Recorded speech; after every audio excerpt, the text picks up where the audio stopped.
Let's begin with Anton. The significance of the Crimean Parliament voting to hold a referendum on whether to secede from Ukraine.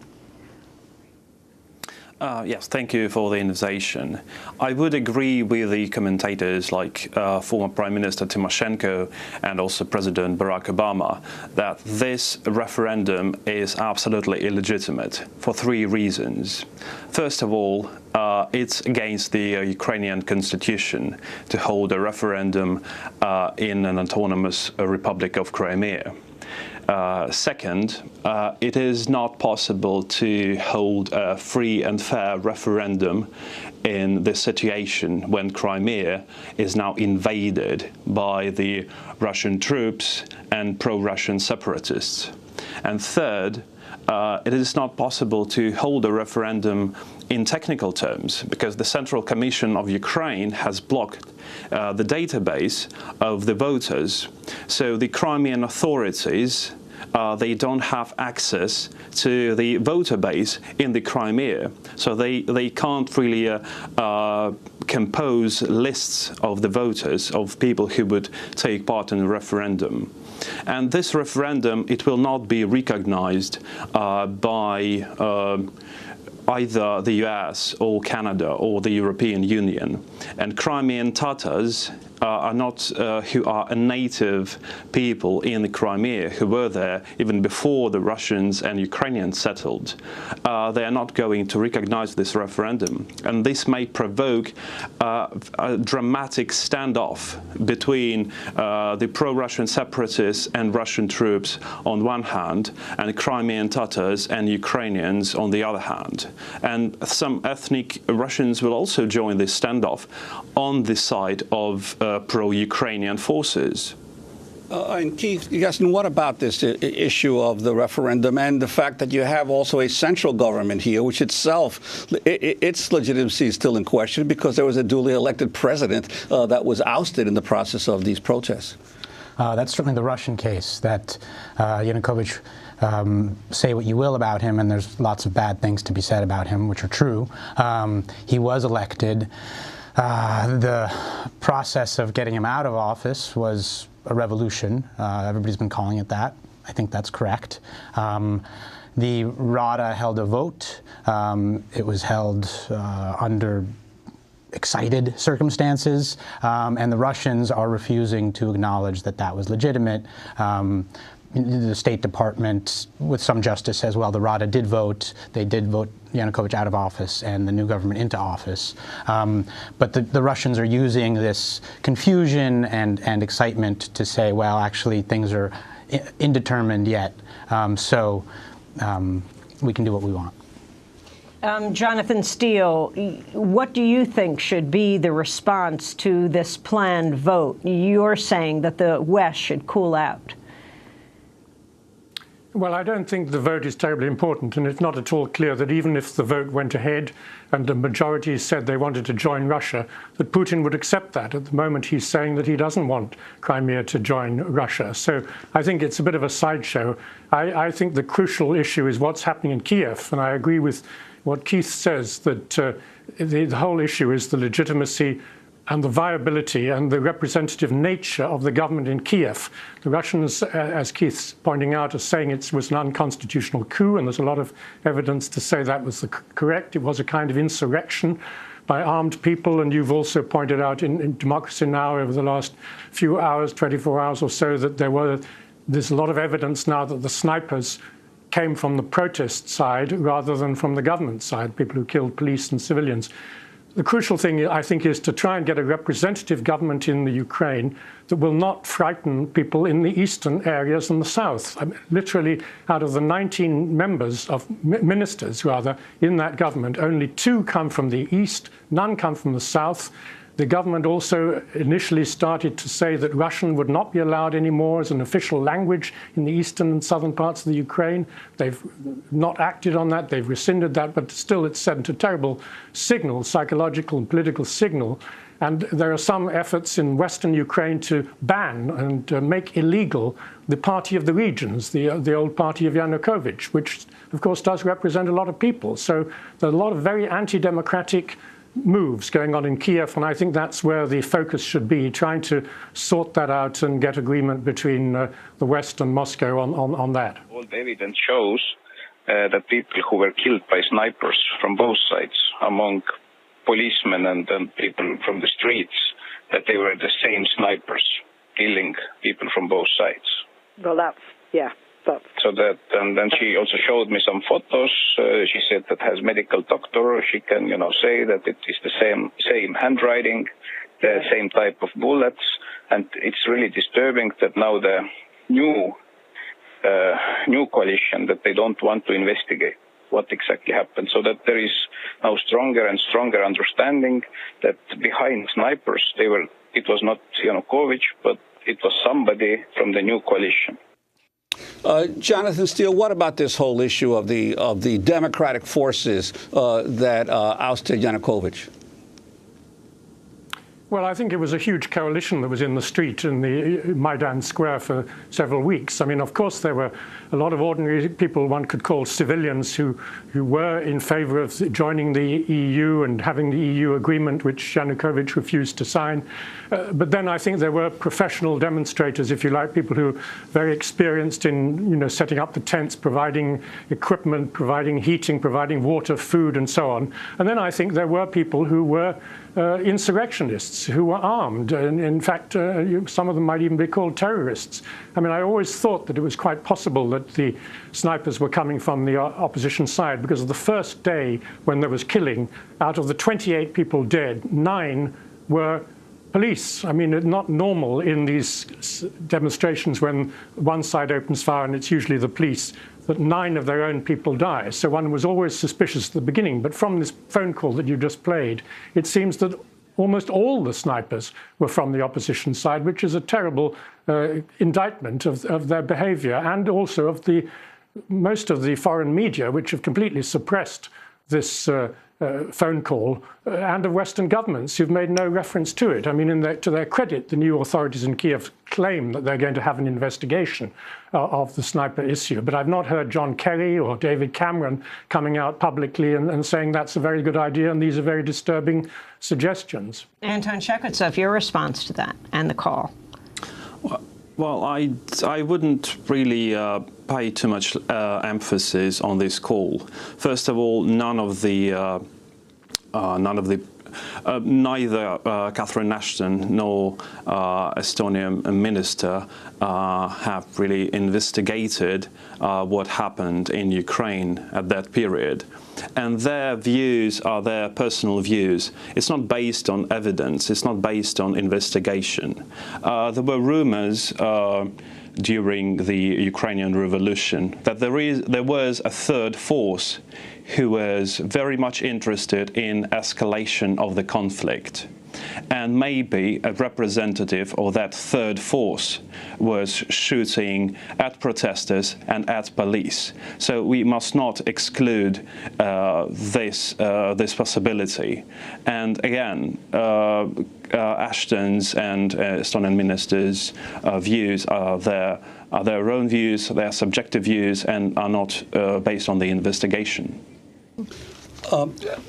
Keith Gusson, I'd like to ask you about this whole issue of Crimea itself, because obviously it's at the center now of this conflict, and neither Russians nor Ukrainians have historical roots in Crimea. Could you talk about the history of that region and how it is that it became a majority Russian-speaking area?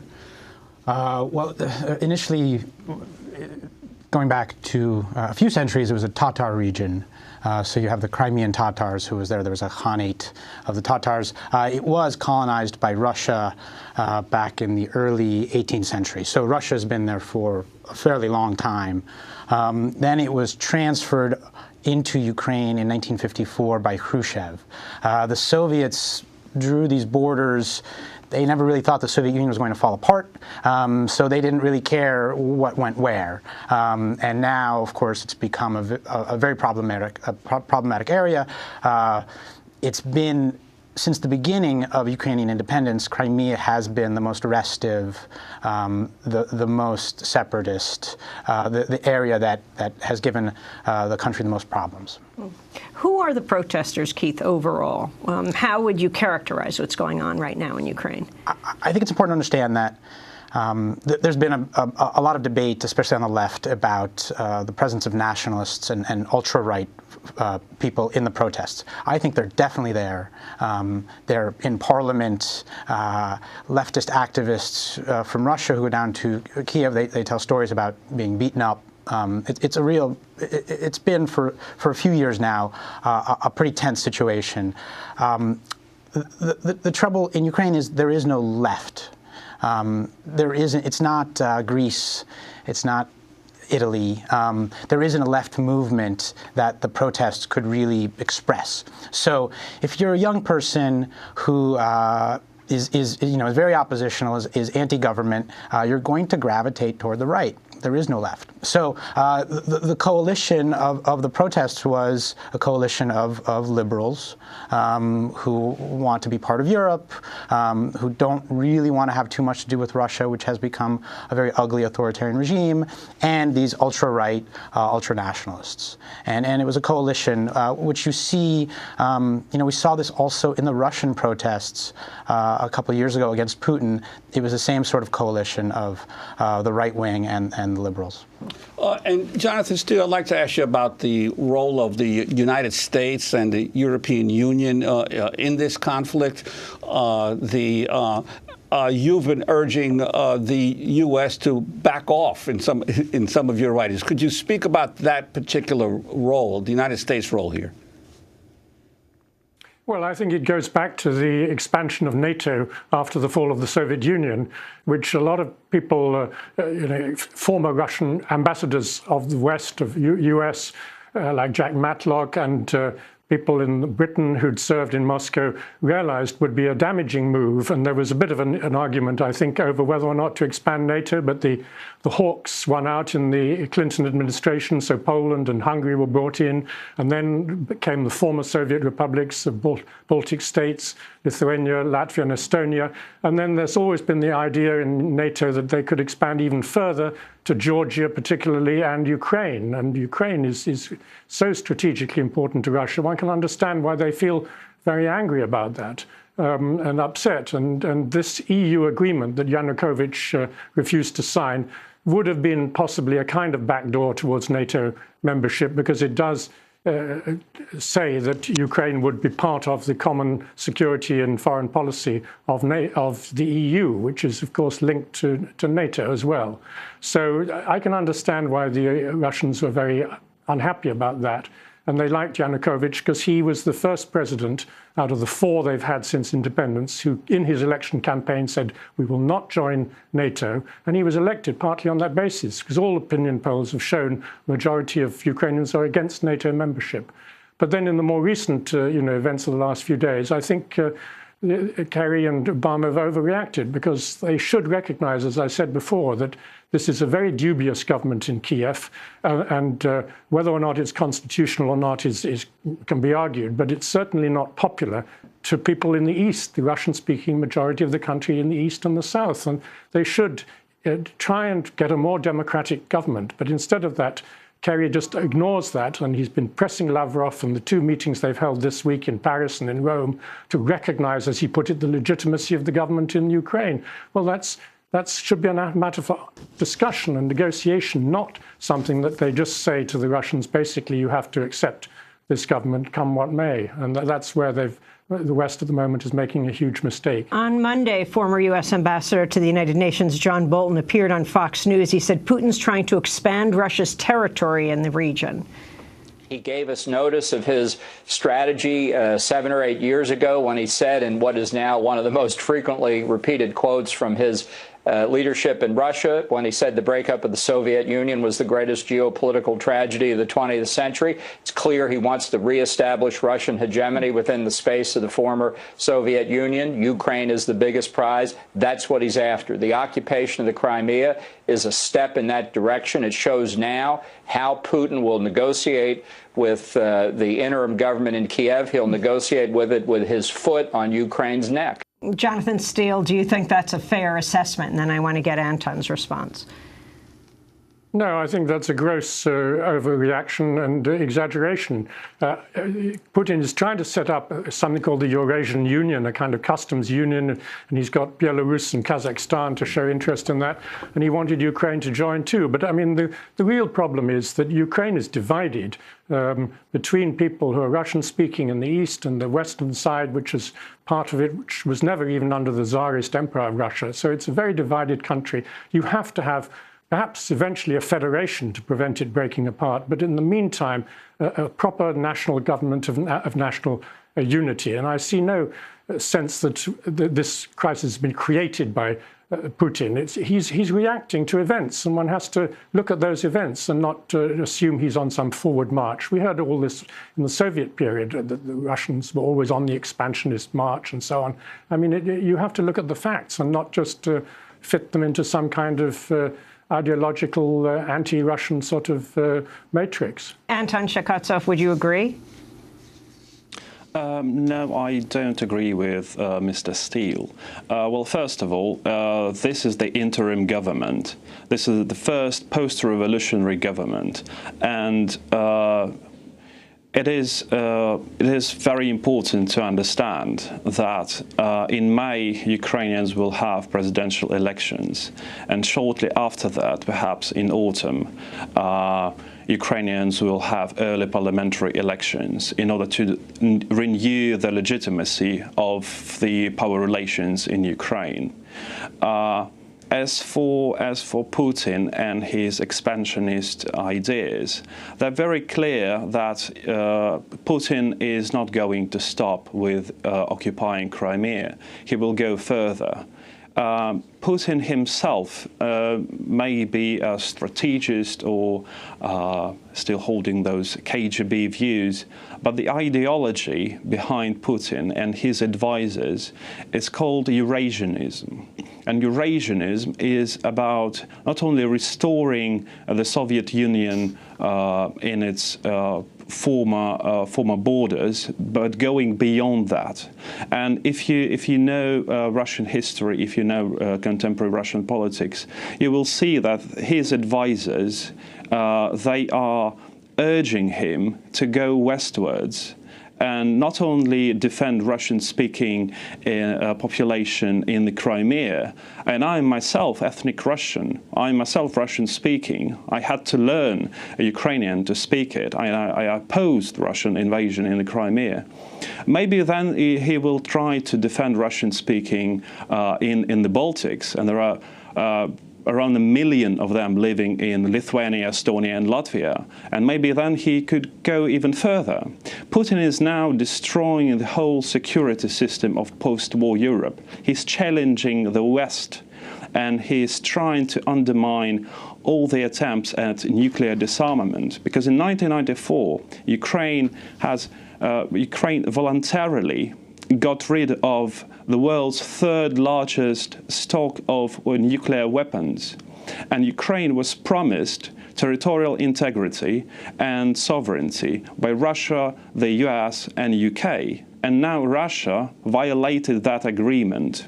And then the situation in the world, if the West fails to protect Ukraine and protect its territorial integrity, then a nuclear weapon, a nuclear bomb, will be the only tool and instrument for protecting territorial integrity and sovereignty in the whole world. And a new nuclear arms race will commence, and that would be a horrible, horrible development that would put the whole world in danger.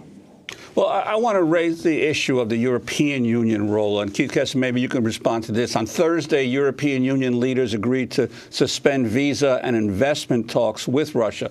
European Council President Herman Van Rompuy told a news conference that the EU leaders would also freeze Russian assets and withdraw from a G8 summit if Russia does not back down. In the absence of results, the European Union will decide on additional measures, such as travel bans, asset freezes, and the cancellation of the EU-Russia summit. Any further steps by the Russian Federation to destabilize the situation in Ukraine would lead to severe and far-reaching consequences for relations between the European Union and its member states on the one hand and the Russian Federation on the other hand, which will include a broad range of economic areas. That was European Council President Herman Van Rompuy. But the reality is that Europe is very, very reliant on Russia for much of its natural gas and other resources. Could you talk about the gamble here being played between the European Union and Russia as well? Well, I mean, I would also say that, that gas goes through Ukraine. One of the largest companies in Ukraine is Naftogaz, which takes care of the pipeline that takes the gas from Europe into Russia. So everybody is sort of tied together in these knots that are going to be very difficult to untie. I think one of the things that gets lost in these discussions of the standoff between Russia and the EU and the US and Russia is Ukraine. Right? Ukraine is being turned into a battleground for the aspirations, on the one hand, of the EU and on the other hand of Russia. This is not good for Ukraine. And part of the problem is this, this process started in 2004 with the Orange Revolution, which brought to the government, to the presidency, Viktor Yushchenko, who was strongly nationalist, also very strongly anti-Russian. He had a very anti-Russian presidency. Relations between the two countries were very bad. And part of the reason that Yanukovych was legitimately elected in 2010 was that people were very tired of this standoff with Russia. It wasn't good for Ukraine. A lot of people have family ties to Russia. And economically and culturally and historically, Ukraine is tied to Russia. However, the Russian regime is terrible. It's really awful. It is less democratic by a pretty wide margin than the Ukrainian regime. So you have the situation where Ukraine has this natural ally and natural neighbor. Unfortunately, that natural ally and natural neighbor is Russia. Just to wrap up, Anton Shekatsov and then Jonathan Steele, finally, what do you think needs to happen now? I would really support all the efforts that the U.S. under leadership of President Barack Obama and the EU are doing right now.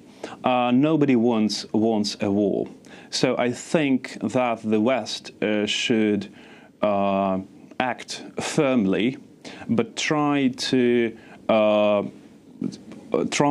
all the diplomatic measures possible, including, of course, political, economic, military, but without any military conflict, introduce some sanctions like visa bans and investigations about the money laundering in the West by the Russian oligarchs. So the more diplomatic measures are introduced, the better. So I think that Russia, it is already suffering economically, and I don't think that people in Russia, Russian citizens, will be really interested in a situation when their economy declines. Jonathan Steele, your so final. I think, since we're going to have to wrap, your final comment. There has to be agreement between the West and Moscow on this. I think they should try and find a common economic package in which both sides contribute, because the economy is really the major problem facing Ukraine. I think Putin will back off on Crimea if he feels he's got reassurances, for example, that there will be no issue of joining either the Eurasian Union, the Moscow-led Union, or the EU, the Western-led Union, for the time being, that's all put on ice, and the character of the government in Kiev is enlarged and broadened to reassure people in eastern and southern Ukraine that they're not going to be humiliated and discriminated against in future. So negotiations is the way out, compromise is the way out.